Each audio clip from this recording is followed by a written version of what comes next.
నమస్తే నేను దేవి welcome to story board. అమెరికాకు సమస్య వస్తే ప్రపంచానికి సంక్షోభమేనా? 2008లో జరిగింది ఇదే. ఇప్పుడు జరుగుతున్నది కూడా అదేనా? అమెరికా ద్రవ్యోల్బణం 40 ఏళ్ల గరిష్టానికి పెరిగింది. అమెరికన్లు గగ్గోలు పెడుతున్నారు. కంట్రోల్ చేయడానికి తీసుకుంటున్న ఫెడరల్ రిజర్వ్ తీసుకుంటున్న చర్యలు ప్రపంచ దేశాల్ని సంక్షోభం ముంగిట నిలుపుతున్నాయి. ఇప్పటికే కరోనా కష్టాలు, రష్యా ఉక్రెయిన్ యుద్ధం, అమెరికా ఇన్ఫ్లమేషన్ అన్నీ కలిపి ప్రపంచాన్ని ఆర్థిక మాంద్యం వైపు నడిపిస్తున్నాయా? ఆర్థికాభివృద్ధి పడిపోతోంది. ఉద్యోగాలు ఊడుతున్నాయి. కొత్త పెట్టుబడులు లేవు. జనం చేతిలో సొమ్ము లేదు. కొనుగోలు శక్తి తగ్గుతోంది. దేశాలకు దేశాలే అప్పుల ఊబిలో కూరుకుపోతున్నాయి. అగ్రరాజ్యం అమెరికానే సంక్షోభం ముంగిట ఉంది. మిగిలిన ప్రపంచ దేశాల పరిస్థితి ఏంటి? రానున్నదంతా గడ్డుకాలమేనా? మాంద్యం ముంచుకొస్తోందా?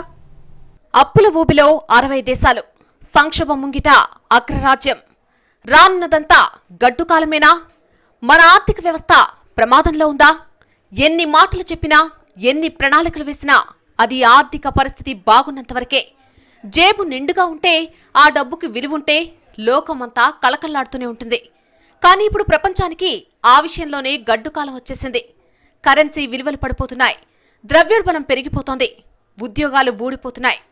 దేశాలకు దేశాలే అప్పుల్లో కూరుకుని దివాళా తీస్తున్నాయి. సామాన్య ప్రజలు బ్రతకలేని పరిస్థితి ఏర్పడుతోంది.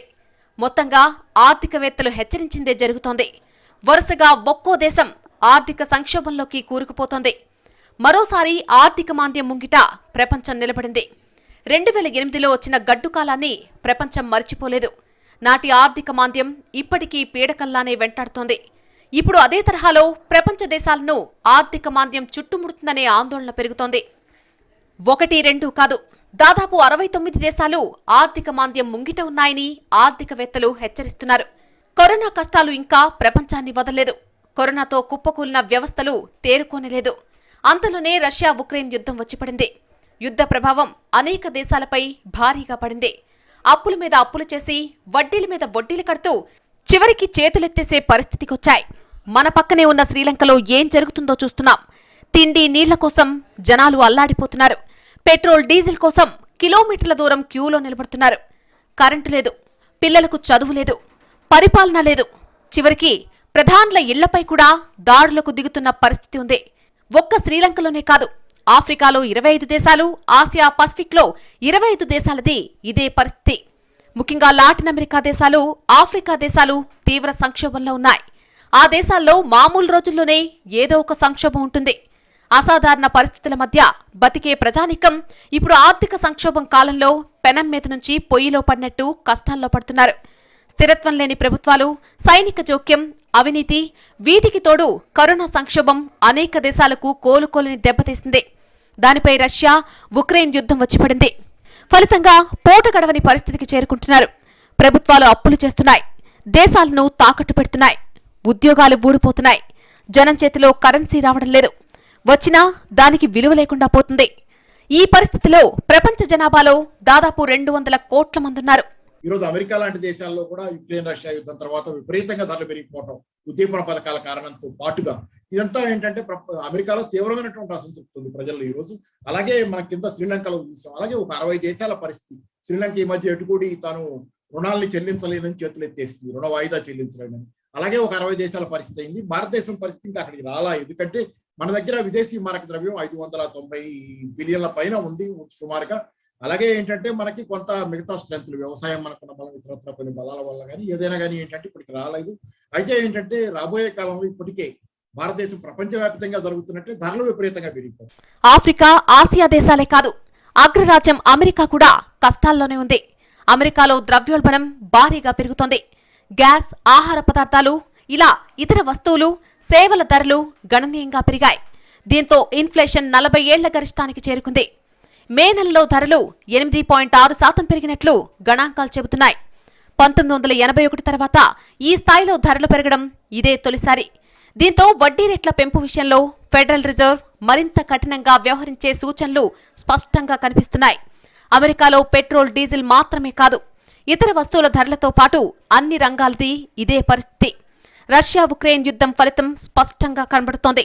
దీంతో ఫెడరల్ రిజర్వ్ వడ్డీ రేట్లను మరింత వేగంగా పెంచే సూచనలున్నాయి. అదే జరిగితే రుణాలు భారమై ఆర్థిక మాంద్యానికి దారితీసే ప్రమాదం ఉందని ఆర్థిక నిపుణులు అంచనా వేస్తున్నారు. యుఎస్ ఫెడ్ హైక్ అంటే యుఎస్ సెంట్రల్ బ్యాంక్ ఈ వారం గణనీయంగా వడ్డీ రేట్లు పెంచుతుందనే ఒక ఉద్దేశంతో యుఎస్ మార్కెట్స్ వీక్ అవటం అండ్ యుఎస్ ఎకానమీ ప్రపంచంలో 25% of GDP is contributed by US economy. అత్యధిక కాంట్రిబ్యూషన్ యుఎస్ నుంచి వస్తుంది వరల్డ్ వైడ్ జీడిపి గ్రోత్లో. సో ఆ ఎకానమీ నెగిటివ్గా ఎఫెక్ట్ అయితే అన్ని దేశాల మీద ఎంతో కొంత ఎఫెక్ట్ అవుతుందనే ఉద్దేశంలో మన మార్కెట్స్ కూడా ఇతర మార్కెట్స్తో పాటు వీక్ అవటం మనం చూసాము. ఆర్థిక మాంద్యం దూసుకొస్తోందా? ఈ ఏడాది చివరికే మాంద్యం రాబోతోందా?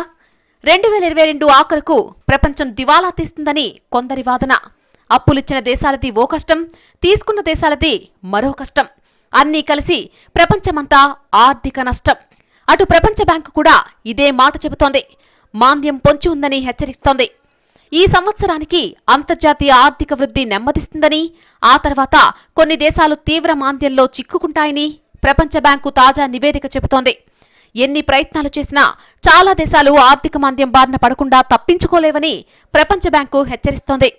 ప్రస్తుత ఆర్థిక సంవత్సరానికి అంతర్జాతీయ ఆర్థికాభివృద్ధి అంచనాల్ని ప్రపంచ బ్యాంకు భారీగా కుదించింది. 2021లో అంతర్జాతీయ ఆర్థికాభివృద్ధి రేటు 5.7%. ఈ ఏడాది 2.9% పడిపోతోంది. 2022 జనవరిలో ప్రకటించిన 4.1% అంచనాల కంటే ఇది బాగా తక్కువ. వరుస కోవిడ్ వేవ్స్ తో అంతర్జాతీయంగా సరఫరా అవరోధాలు ఏర్పడడం, వర్ధమాన దేశాల్లో ఆదాయం పడిపోవడం, పేదరిక నిర్మూలన కార్యక్రమాలు ఆగిపోవడంతో 2022 ప్రారంభంలోనే వృద్ధి అంచనాల్ని తగ్గించింది. ఒకవైపు వృద్ధి కనిష్ట స్థాయికి పడిపోవడం, మరోవైపు ధరలు గరిష్ట స్థాయికి పెరగడాన్ని స్టాగ్ఫ్లేషన్ అంటారు. ఈ పరిస్థితి చాలా కాలం ఉంటుందని ప్రపంచ బ్యాంకు చెబుతోంది. ఇది వర్ధమాన దేశాల ఆర్థిక వ్యవస్థల్ని దారుణంగా అతలాకుతలం చేస్తుందని భావిస్తున్నారు. 1970లో అధిక చమురు ధరలతో ద్రవ్యోల్బణం పరుగులు తీసింది. మిడిల్ ఈస్ట్ దేశాల నుంచి చమురు దిగుమతి చేసుకునే దేశాల్లో మాంద్యం ఏర్పడింది. ఇప్పుడు కూడా అవే పరిస్థితులు కనిపిస్తాయని అంటోంది ప్రపంచ బ్యాంకు. మరోపక్క ఆర్బీఐ మాజీ గవర్నర్ రఘురాం రాజన్ మరోసారి ప్రపంచ ఆర్థిక వ్యవస్థపై ఆందోళన వ్యక్తం చేస్తున్నారు. నిజానికి ఇన్ఫ్లేషన్ వేడి ఇంకా పూర్తి స్థాయికి చేరుకోలేదని అంటున్నారు. ప్రస్తుత చమురు ధరలతో ప్రపంచ దేశాల్లో ఆర్థిక వ్యవస్థలు సంక్షోభంలో పడే పరిస్థితి ఉందని అంటున్నారు. అమెరికా ఆర్థిక వ్యవస్థ తొందరలోనే మాంద్యంలో పడుతుందని రాజన్ అంటున్నారు. అమెరికా కంపెనీలు ఇప్పటికే ఉద్యోగుల తొలగింపుకు చర్యలు మొదలుపెట్టాయని గుర్తు చేస్తున్నారు. అయితే ఈ మాంద్యం 2008లో వచ్చిన మాంద్యమంతా తీవ్రంగా ఉండబోదని రాజన్ చెబుతున్నారు. అయితే అమెరికా ద్రవ్యోల్బణం వివరాలు వెలువడినాటి నుంచి భారత్ స్టాక్ మార్కెట్లు నష్టాల్లో పడ్డాయి. ఒకే ఒక్కరోజు 6 లక్షల కోట్ల రూపాయలు ఆవిరైపోయాయి. ఓవైపు అమెరికా ఫెడరల్ రిజర్వ్ బ్యాంక్ వడ్డీ రేట్లు పెంచొచ్చన్న అంచనాలు, మరోవైపు దేశీయంగా ద్రవ్యోల్బణ భయాలతో ఆసియా పసిఫిక్ సూచీలు, ఇండెక్స్లు నష్టాల్లోనే ట్రేడ్ అవుతున్నాయి. వరుసగా 3వ రోజు కూడా దేశీయ స్టాక్ మార్కెట్ సూచీలకు నష్టాలను మిగిల్చాయి. భారత ఆర్థిక పరిస్థితి చాలా కాలంగా ఒడిదుడుకుల్లో ఉంది. కూరగాయలు, పప్పులు, నూనెలు మండిపోతున్నాయి. పెట్రోల్, డీజిల్ భగ్గుమంటున్నాయి. రూపాయి పడిపోతోంది. ఇన్ఫ్లేషన్ ఆకాశానంటుతోంది. ఇప్పుడు ప్రపంచమంతా పొంచి ఉన్న ఆర్థిక మాంద్యం మన దేశాన్ని మరింత కలవరపెడుతోంది. చమురు సెగ, రష్యా ఉక్రెయిన్ యుద్ధం ప్రపంచ ఆర్థిక వ్యవస్థను సంక్షోభంలోకి నెడుతున్నాయి. ప్రస్తుతం ప్రపంచ ఆర్థిక వ్యవస్థ స్టాగ్ఫ్లేషన్ దిశగా పయనిస్తోంది. ప్రపంచ బ్యాంకు తాజాగా విడుదల చేసిన నివేదికే ఈ అంశాన్ని చెబుతోంది. అందుకే ఆర్థిక వ్యవస్థ వృద్ధి రేటు 4.1% వరకు ఉంటుందని వేసిన అంచనాలను 2.9%కి కుదించింది. గత ఏడాదితో పోలిస్తే ఇది 2.8% తక్కువ. అమెరికా, యూరోపియన్ యూనియన్ దేశాల్లో ద్రవ్యోల్బణం 40 ఏళ్ల గరిష్ట స్థాయికి చేరుకుంది. భారత్లోనూ ఏప్రిల్ నెల ద్రవ్యోల్బణం 8 ఏళ్ల గరిష్ట స్థాయికి చేరింది. ఇవన్నీ పొంచి ఉన్న స్టాగ్ఫ్లేషన్కు సంకేతాలని ప్రపంచ బ్యాంకు చెబుతోంది. అనేక దేశాలు ఆర్థిక మాంద్యం నుండి తప్పించుకున్నా స్టాగ్ఫ్లేషన్ నుంచి మాత్రం తప్పించుకోలేవని అంటోంది. రష్యా ఉక్రెయిన్ యుద్ధం పర్యవసానంగా ప్రపంచ సరఫరా వ్యవస్థ అస్తవ్యస్తమైంది. బొగ్గు మొదలుకుని ఎరువుల వరకు అన్నింటికీ కొరత ఏర్పడింది. కనీసం ఈ ఏడాది చివరికైనా సరఫరా వ్యవస్థ సర్దుకుంటుందన్న ఆశ లేదు. వచ్చే రోజుల్లో ఆహారం, ఇంధనం, కమోడిటీల ధరలు మరింత పెరుగుతాయి తప్ప తగ్గవు. కరోనా ఉగ్ర రూపం దాల్చినప్పుడు విధించిన లాక్డౌన్లతో కోట్లాది మంది ఉపాధి కోల్పోయారు. కోట్ల మందికి ఆదాయాలు పడిపోయాయి. దీంతో డిమాండ్ పడిపోయి మార్కెట్ కళావిహీనంగా మారిపోయింది. కరోనా ప్రభావం నుండి ప్రపంచ దేశాలు తేరుకోకుండానే రష్యా ఉక్రెయిన్ యుద్ధం వచ్చిపడింది.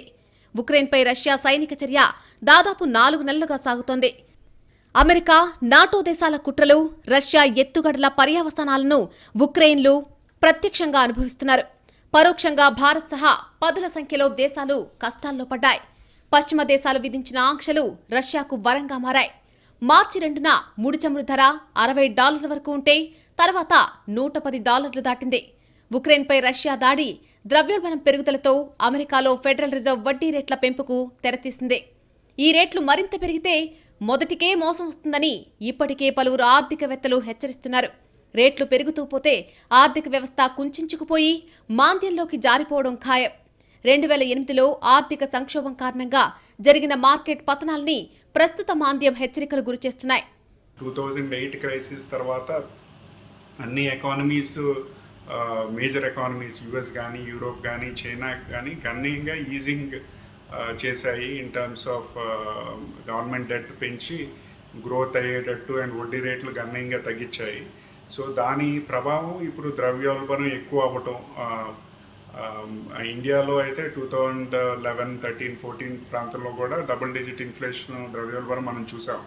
కాబట్టి యుఎస్లో యూజువల్గా 2% ఆర్ అంతకన్నా తక్కువ ఉండే ద్రవ్యోల్బణం ఒక్కసారిగా ఇప్పుడు 8.6, 40 సంవత్సరాల హై టచ్ అవటం వల్ల అక్కడ వడ్డీ రేట్లు పెంచి ఆ ద్రవ్యోల్బణం తగ్గించే విధంగా సెంట్రల్ బ్యాంక్ చర్యలు తీసుకుంటుంది.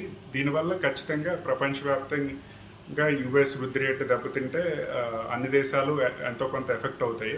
ఈ పరిస్థితుల్లో కొద్ది నెలల్లో ప్రపంచవ్యాప్తంగా ఆర్థిక మాంద్యం వస్తుందనే అంచనాలు ఆందోళనకరంగా మారాయి.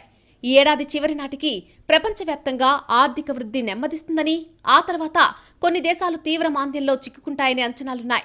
అనేక దేశాల్లో ఇప్పటికే ద్రవ్యోల్బణం తీవ్ర స్థాయికి చేరుకుంది. ఈ కారణంగా అనేక దేశాల సెంట్రల్ బ్యాంకులు దిద్దుబాటు చర్యలు ప్రారంభించాయి. కీలక వడ్డీ రేట్లను క్రమంగా పెంచుతున్నాయి. భారత రిజర్వ్ బ్యాంక్ 2 నెలల కాలంలో రెపో రేట్ను ఏకంగా 90 బేసిస్ పాయింట్ల మేర పెంచింది. ఇదే సమయంలో యుఎస్లో ద్రవ్యోల్బణం ప్రభావం ప్రపంచ దేశాలపైన పడుతోంది. దీనిని అదుపు చేసే క్రమంలో American central bank federal reserve వడ్డీ రేట్ల పెంపుకు సిద్ధమవుతోంది. ఈ విషయంలో అక్కడి ఆర్థికవేత్తలు సైతం ఆందోళన వ్యక్తం చేస్తున్నారు. అమాంతం రేట్లు పెంచుతూ ఉంటే ఆర్థిక వ్యవస్థ కుంచుకుపోతుందని వారంటున్నారు. దీనివల్ల డిమాండ్ పడిపోయి ఉత్పత్తి చేసే సంస్థలపై కూడా భారీగా ప్రభావం పడుతుందని అంటున్నారు. ఈ పరిణామాలు 2008 నాటి ఆర్థిక మాంద్యాన్ని గుర్తు చేస్తున్నాయి. అమెరికాలో మాంద్యం వస్తే దాని ప్రభావం అనేక దేశాలపై ఉంటుంది. ఆ దేశం నుండి పెట్టుబడులు తగ్గుతాయి, నిరుద్యోగం పెరుగుతుంది. ప్రపంచమంతా అనేక రంగాలు ప్రభావితమవుతాయి. అది మన దేశంపై కూడా ప్రభావం చూపుతుంది. గతంలో మాంద్యం వచ్చినప్పుడు మన దేశం సమర్థంగా బయటపడినా ఇప్పుడు అలాంటి పరిస్థితులు లేవంటున్నారు ఆర్థికవేత్తలు. ఎందుకంటే మన దేశంలో ఇప్పటికే అనేక ఆర్థిక సమస్యలున్నాయి.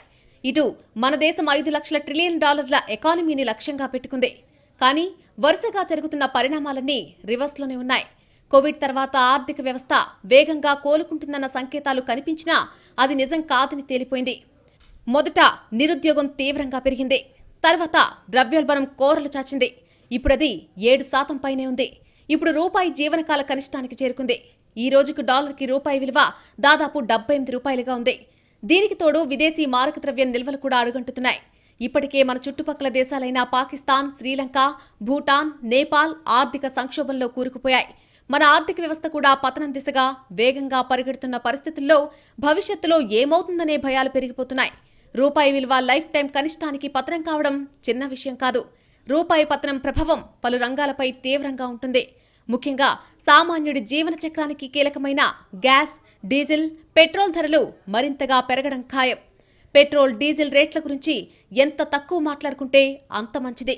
నిజానికి కోవిడ్ తర్వాత మన ఆర్థిక వ్యవస్థ పూర్తి స్థాయిలో కోలుకోలేదు. కోవిడ్ కాలంలో కుదేలైన పరిశ్రమలు, వ్యాపారాలు ఇంకా గాడిన పడలేదు. ఉద్యోగాలు కోల్పోయిన కోట్లాది మంది మళ్లీ పనిలో కుదురుకోలేదు. ఈలోగానే ఆర్థిక వ్యవస్థ వేగంగా పతనమవుతూ ఉండడంతో ప్రమాద ఘంటికలు మోగిస్తోంది. దేశంలో ఇప్పటికీ లేబర్ ఫోర్స్లో 40% మంది మాత్రమే యాక్టివ్ అయ్యారు. దేశంలో ధనికులు, పేదల మధ్య అంతరాలు అంతకంతకు పెరిగిపోతున్నాయి. ఇవన్నీ దేశం మాంద్యంలోకి జారుతోందనే హెచ్చరికలిస్తున్నాయి. ఆర్థిక వ్యవస్థ మాంద్యంలో ఉన్నప్పుడు ప్రజలకు ఖర్చు చేసే శక్తి ఉండదు.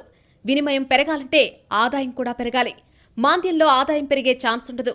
దేశంలో వినిమయం పెరిగే అవకాశం లేనప్పుడు ఉత్పత్తి పెంచడానికి పెట్టుబడులు రావు.